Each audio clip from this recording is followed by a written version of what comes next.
জি আসসালামু আলাইকুম, সবাইকে নতুন আরেকটি ভিডিওতে স্বাগতম। তো ল অফ বাংলাদেশ শ্রম আইনের একটি গুরুত্বপূর্ণ বিষয় নিয়ে আজকে কথা বলবো। একটি গুরুত্বপূর্ণ ধারা বলতে পারেন।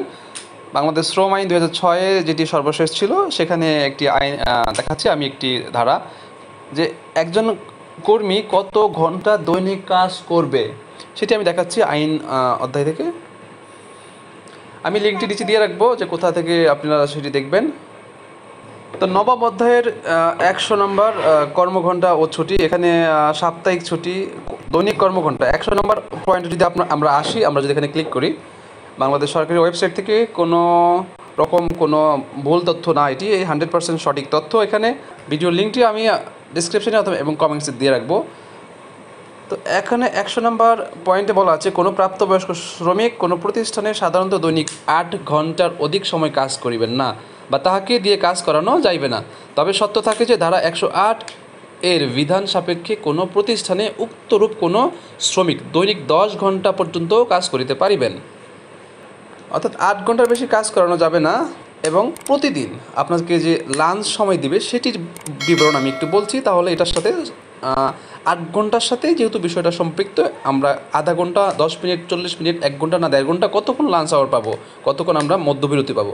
এখানে স্পষ্ট লেখা আছে 101 ধারায়, কোনো প্রতিষ্ঠানে কোনো শ্রমিক দৈনিক 6 ঘন্টার অধিক কাজ করিতে বাধ্য থাকিবেন না, যদি না উক্ত দিনে তাহাকে বিশ্রাম বা আহারের জন্য 1 ঘন্টা বিরতি দেওয়া হয়।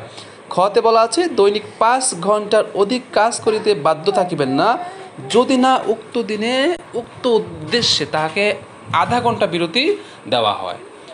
গতে বলা আছে, দৈনিক 8 ঘন্টার অধিক কাজ করিতে বাধ্য থাকিবেন না, যদি না উক্ত দিনে উক্ত উদ্দেশ্য তাহাকে দফা ক এর অধীনে একটি বিরতি অথবা এর অধীনে 2টি বিরতি দেওয়া হয়।